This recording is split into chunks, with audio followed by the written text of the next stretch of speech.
My stepmom acted like she inherited the house after my dad passed away, so I served her eviction papers and she cried, "You're throwing a grieving widow out." I replied, "No, just a tenant who can't pay rent." My dad's going into hospice next week, and it's been a mess for a while now. I mean, we all knew it was coming, but it doesn't make it any easier, right? Thing is, the house he's living in with his wife Sandy and her two daughters Tina and Beth isn't even his house. It's mine. I bought it years ago, but you wouldn't know that by the way they've been acting. But I'm getting ahead of myself. Let me rewind a bit.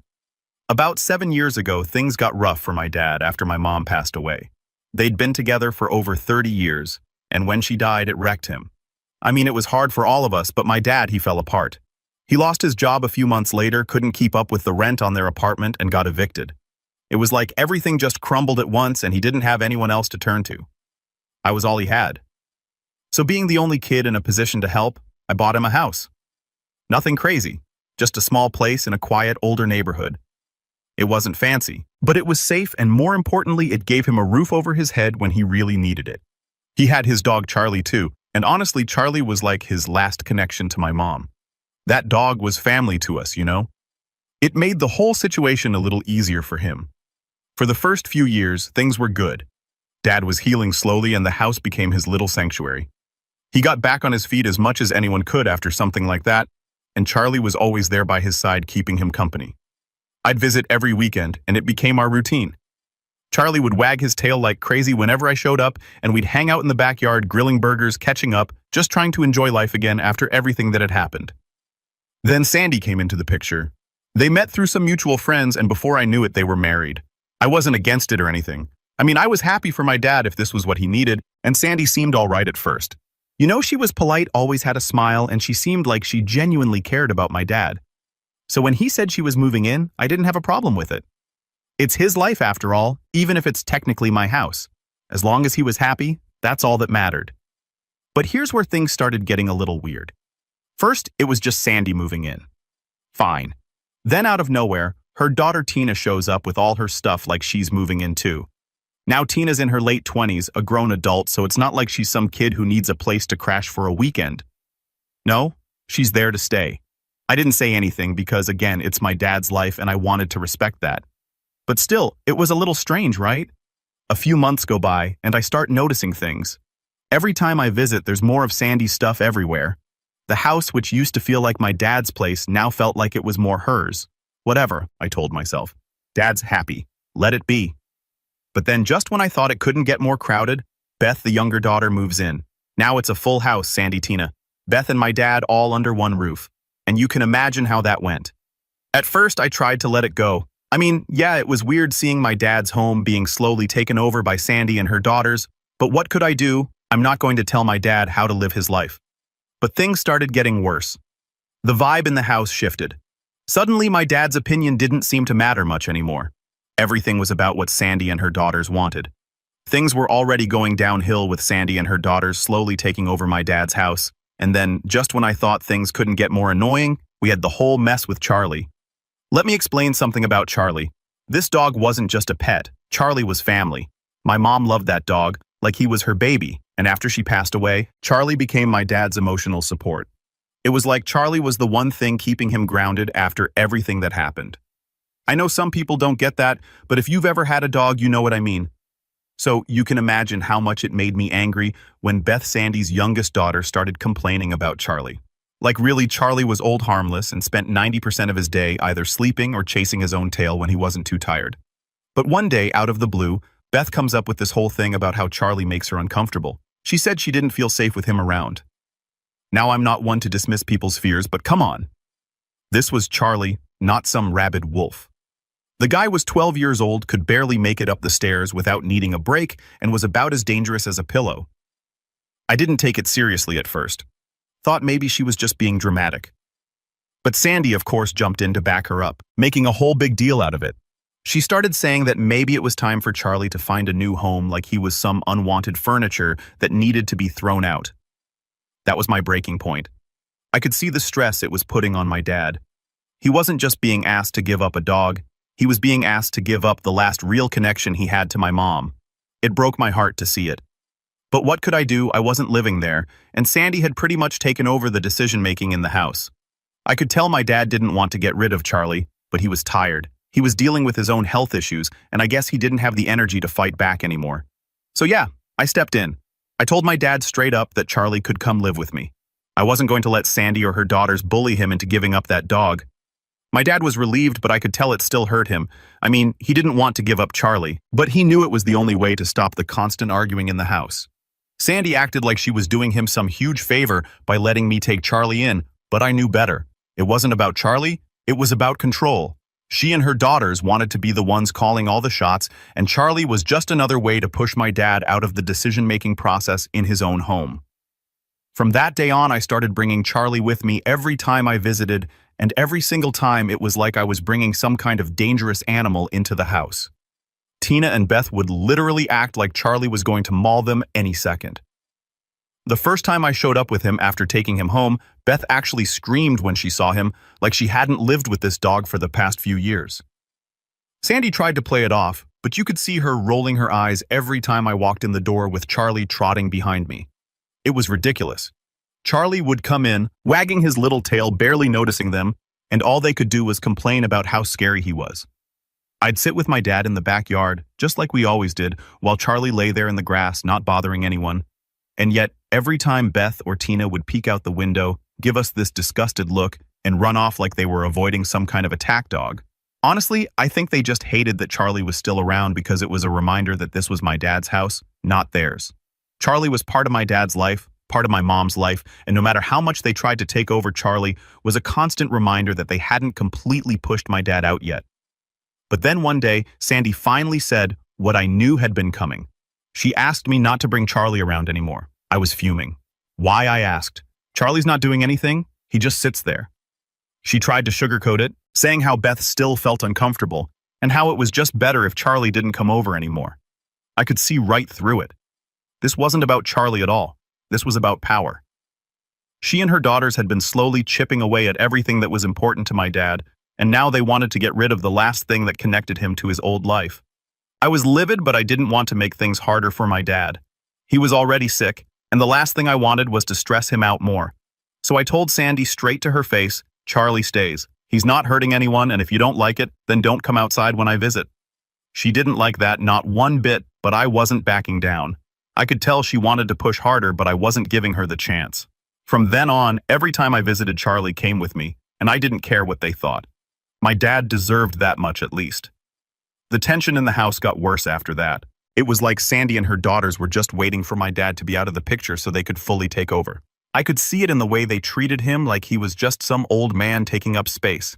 But as long as Charlie and I were around, they couldn't quite get rid of him entirely. And now with my dad going into hospice, I can already see the writing on the wall.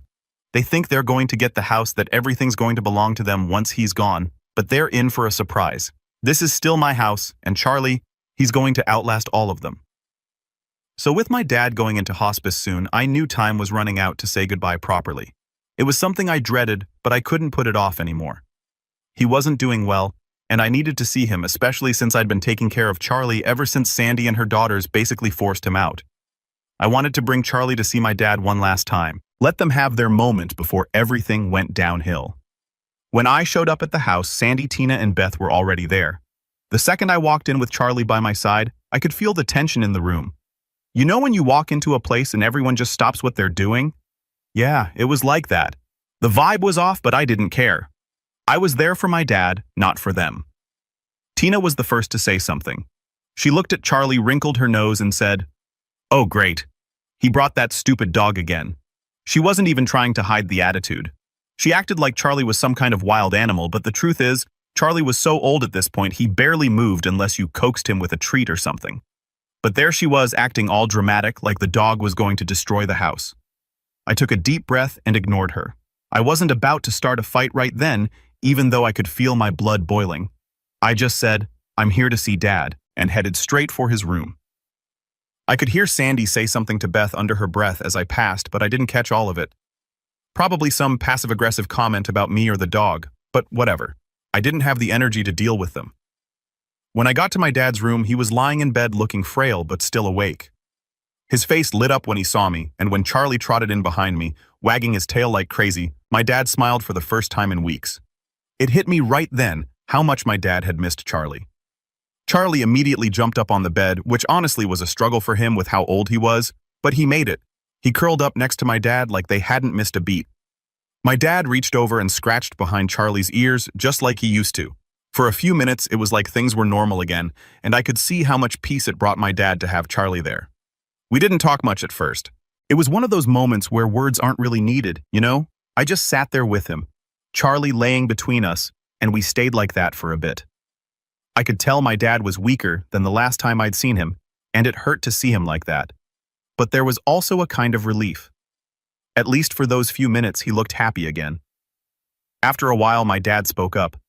"I've missed this old guy," he said, his voice a little shaky, but still carrying that familiar warmth. "It's good to see him again."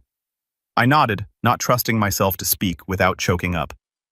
I didn't want to show how emotional I was getting, so I just reached over and patted Charlie on the head. We talked for a bit about simple things, memories, stories about Charlie, old family moments from when Mom was still around. It felt good, but it was also bittersweet. The whole time I kept thinking about how this might be the last time I'd ever see my dad like this, awake and aware. It's a hard thing to wrap your head around even when you know it's coming. Then of course Sandy had to ruin it. I was getting ready to leave when she walked in, not even bothering to knock. She glanced at Charlie curled up on the bed next to my dad and immediately looked annoyed. "I thought I asked you not to bring that dog here," she said, crossing her arms and glaring at me like I'd committed some huge crime. I felt the anger bubbling up again, but I stayed calm. "Charlie isn't hurting anyone," I said, keeping my voice steady. "He's here to say goodbye to Dad. You've got a problem with that Beth who had followed her mom into the room, piped up from behind her." "Good riddance," she muttered loud enough for me to hear. "I'm glad we won't have to deal with him after this." That was it. I'd had enough. I stood up trying to keep my cool, but it wasn't easy. "You know what? I don't care what you think about Charlie. He's family and he's staying here as long as I'm here. If you don't like it, tough." Sandy looked like she wanted to argue, but my dad cut her off. "It's fine," he said quietly. "Let them be." His voice was soft but firm, and Sandy didn't push it any further. I stayed a little while longer after that, mostly to make sure my dad and Charlie had enough time together, but eventually I had to leave. I knew it was probably the last time I'd bring Charlie over, and I wanted it to end on a good note. As I was walking out, Tina was sitting in the living room scrolling through her phone, and she barely looked up when I passed. But just as I was about to reach the door, she said, "I can't wait until we never have to see that dog again." I stopped in my tracks, turned around, and just stared at her for a second, trying to decide if I was really going to engage. But then I just said, "You won't have to," and walked out. I didn't need to give them any more of my time. On the drive home, I kept thinking about how wrong this all felt. It wasn't just about Charlie. It was about everything. How my dad's house had become something else entirely. How Sandy and her daughters had taken over. How they didn't even seem to care about my dad's condition. It was like they were just waiting for him to die so they could get on with their lives. But the joke's on them. This house isn't theirs, and when the time comes, they're going to find that out the hard way. Update 1. After that last visit with my dad, I knew something had to change. I couldn't keep tiptoeing around Sandy and her daughters, letting them act like they owned the place while I just stood by. My dad wasn't getting any better, and it was only a matter of time before he was gone. Once that happened, I knew Sandy and her daughters would expect to stay in the house indefinitely, just living there rent-free like they'd been doing for years. I wasn't going to let that happen. But instead of dropping the big bomb on them about the house being mine, I decided to take it step by step. First, I needed to see how they'd react to the idea of paying rent. Maybe, just maybe, they'd show some sign of responsibility and agree to it. But I wasn't holding my breath. So a few days after that emotional visit with my dad, I went back to the house. I walked in, and as usual, Sandy, Tina, and Beth were all hanging out in the living room like they didn't have a care in the world. They were watching some reality show on TV, laughing at something, and it honestly made me mad. My dad was in hospice, and here they were acting like everything was fine. I took a deep breath and walked into the room. Tina glanced up at me, barely acknowledging that I was there, while Sandy paused the TV, clearly annoyed that I was interrupting their precious showtime. "Can we talk for a minute?" I asked, trying to keep my tone calm. I didn't want to start this off on the wrong foot, even though I was already feeling frustrated. Sandy raised an eyebrow. "About what?" "About what's going to happen after my dad passes," I said. I could feel the tension in the room rise instantly. The smiles and laughter disappeared, and suddenly all eyes were on me. Good. They needed to hear this. "I've been thinking about it, and we need to talk about the house," I continued. "Specifically, about rent." The word rent hung in the air like a grenade waiting to explode. Beth let out an incredulous laugh. Rent. What are you talking about? I didn't let her get to me. Once Dad passes, things are going to change. If you want to keep living here, you're going to have to start paying rent. I've already talked to a lawyer, and we've worked out a fair amount based on the market value of the house. Beth looked at me like I had insulted her entire existence. Tina sat up straight, ready to jump in with some snarky comment, but Sandy beat her to it. Wait a minute, Sandy said, narrowing her eyes. Why would we need to pay rent? James wanted us to stay here. I nodded, keeping my voice even. I get that. But I've been covering the costs of this house for years, and that can't continue after he's gone. You've had a good deal here for a long time, but things are going to have to change. Either you start paying rent, or you'll need to find somewhere else to live. The room went dead quiet. I could see the wheels turning in Sandy's head as she tried to process what I was saying. Tina and Beth looked completely blindsided, like the idea of paying rent had never crossed their minds. Of course it hadn't. Why would it when they'd been living there for free all this time? Finally, Sandy spoke up, her voice sharp. This is James's house. He wanted us to stay here. You're not going to charge us rent after everything we've done for him. I clenched my jaw, trying to keep my cool. Look, I'm not trying to make this difficult, but the reality is someone has to take care of the expenses, and it's not going to be me anymore. I've already covered everything up until now, but I can't keep doing that after Dad's gone. You either pay rent or you move out. Those are your options. Tina finally jumped in, her face red with anger. You're unbelievable. We've been living here for years, and now you're trying to make money off us. What kind of person does that to family? I sighed, feeling the frustration building. I'm not trying to make money off anyone. I'm trying to make sure things are handled fairly. I've given you plenty of time, and I'm giving you more time now. 3 months after Dad passes. 3 months to figure out what you're going to do. That's more than fair. Beth crossed her arms, glaring at me. So what? You're just going to throw us out if we don't pay? I don't want it to come to that, I said, meeting her glare. But yeah, if you're not willing to pay rent, then you'll have to leave. I can't keep covering the costs for you. Sandy stood up, then trying to play the victim card. I can't believe you do this to us. After everything we've done for James, everything we've done for this family, you're just going to kick us out like we're nothing. I shook my head. I'm not kicking you out. I'm giving you options. But like I said, things are going to change and you need to be ready for that. I'm giving you 3 months to figure it out. That's more than generous. I could see Tina getting ready to say something else, but I was done with the conversation. I'd said what I needed to say, and I wasn't going to stand there and argue with them all day. So before they could pile on more complaints or guilt trips, I turned and headed for the door.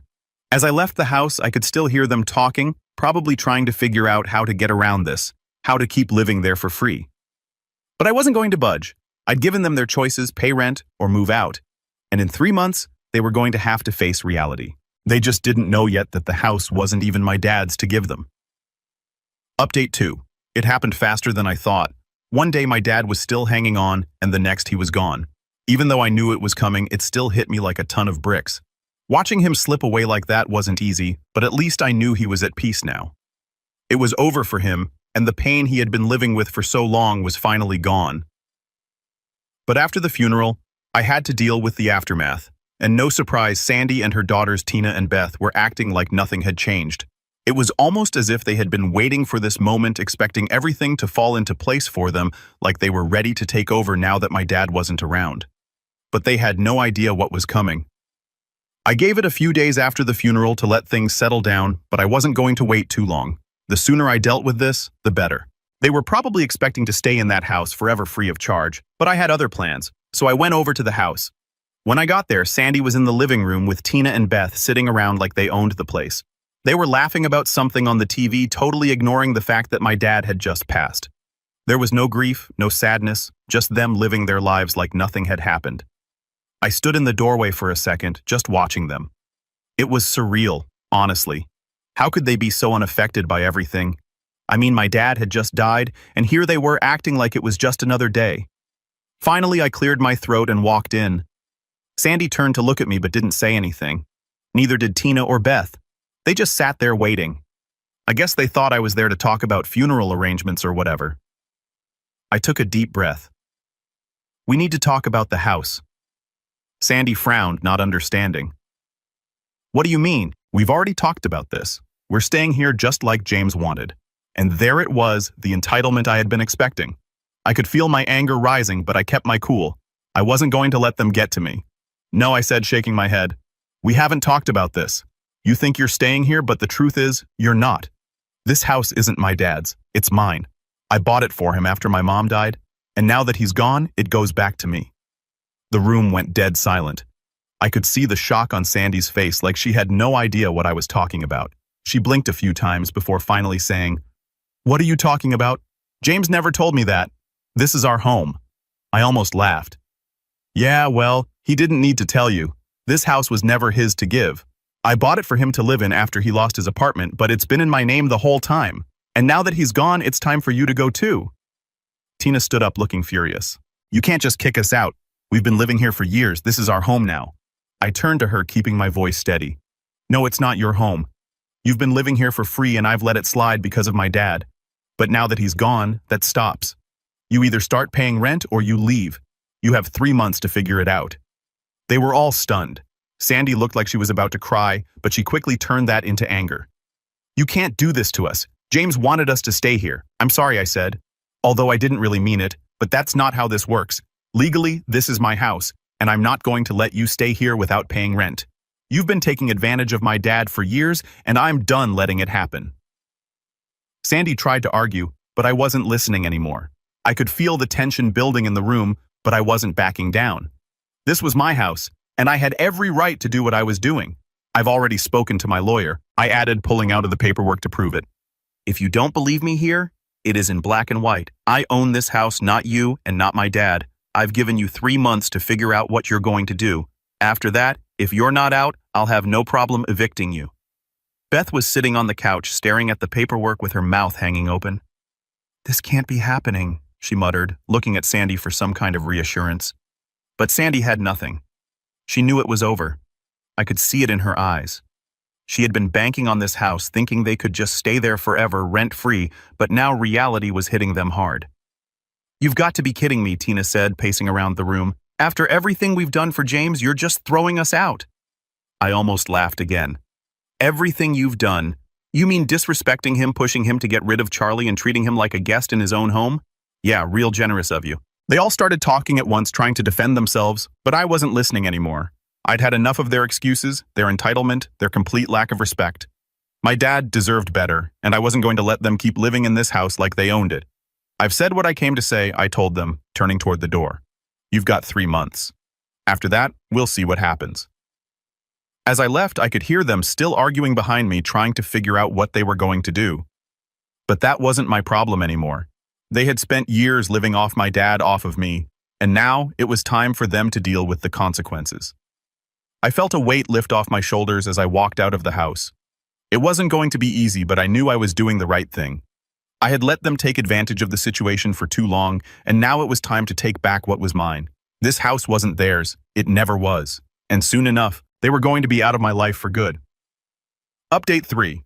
So, after I told Sandy and her daughters they had to move out or start paying rent, I figured that was the end of it. I mean, what else could they do? I had the law on my side, all the paperwork showing I owned the house, and I gave them more than enough time to figure things out. 3 months was fair, right? Well, apparently Sandy didn't think so, because get this. She tried to sue me. Yeah. Sandy actually went to a lawyer and filed a lawsuit claiming she had a right to stay in the house because she was my dad's wife and had been promised it after he died. When I first heard about it, I almost laughed. I got served the paperwork one afternoon while I was at work, and my first reaction was, "You've got to be kidding me." I mean, what was she thinking? She knew I owned the house. I'd shown her the documents, spoken to her calmly about it, and even gave her more time than most people would to get her life sorted out. But no, apparently that wasn't enough. She decided to take it to court, thinking she'd somehow win. Now, I've never been a fan of going to court. The whole process is just a headache.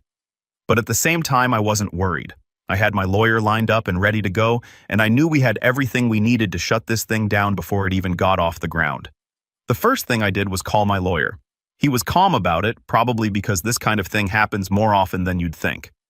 He looked over the paperwork Sandy filed and was like, "Yeah, this isn't going to go anywhere. They don't have a leg to stand on."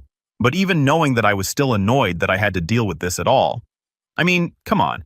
They had already been living in my house rent-free for years. What more did they want? Anyway, the whole thing dragged on for a couple of months. Sandy was making all these claims about how she was promised the house by my dad, even though there was zero paperwork or proof to back that up. She tried to play the grieving widow card, acting like I was this evil guy kicking her out of her home. But the reality was, she had no legal claim to the house at all.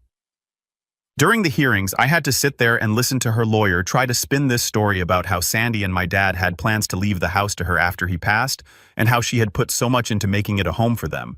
Yeah, sure. What she left out was how she and her daughters had taken over the place, treated my dad like a guest in his own house, and tried to get rid of Charlie, my dad's dog. But of course, none of that came up. I kept my cool through most of it. I knew the judge wasn't buying it, and my lawyer was doing a great job shutting down every claim Sandy's lawyer made. We had all the documents to prove that the house was mine, title deeds, bank records, everything.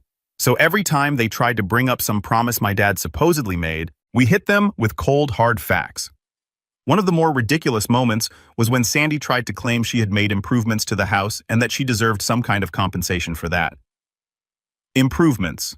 The house was in the same condition it had been in when I bought it. If anything, it was in worse shape because they hadn't taken care of it properly. My lawyer pointed that out and the judge shut that argument down real fast. And to make it even better, Sandy's daughters Tina and Beth had the nerve to show up in court and act like they were victims in all of this. Tina tried to talk about how they had been living there for years and how it was their home, and I just sat there thinking, you've been living there for free, and now you're trying to act like I owe you something. I wanted to say something, but my lawyer gave me that look that said, let it go, so I stayed quiet. It didn't take long for the judge to make a decision. He basically said what we all knew from the start. Sandy had no claim to the house. There was no will, no written agreement, nothing that showed my dad had ever promised the house to her. And since the house was legally mine, Sandy and her daughters were going to have to move out. I wish I could say I was surprised, but honestly, I wasn't. I knew this was how it would end. The whole lawsuit was just a desperate attempt to hold on to something they never had a right to in the first place. The judge gave them a final deadline, 2 weeks to move out, or the eviction process would start. When we walked out of the courtroom, Sandy wouldn't even look at me. She just stormed off with Tina and Beth trailing behind her, all of them acting like I had done something horrible to them. But I didn't feel bad. I'd given them more time and more chances than they deserved, and they still tried to take advantage of me. In the end, they didn't have much of a choice. After the court ruling, they packed up and left. I didn't hear from them again after that. No more phone calls, no more texts, nothing. It was like they disappeared, and honestly, I was relieved. The whole thing had been a nightmare, but now it was over. The house was finally mine again, and I didn't have to deal with their drama anymore. Sure, it had been a long, exhausting process, but I came out on top. And Sandy, well, she lost. It didn't matter what promises she thought my dad made. In the end, the law was the law, and she couldn't change that. So yeah, she tried to sue me, and she lost. Now the house is mine, and they're gone for good. And honestly, that's all I ever wanted.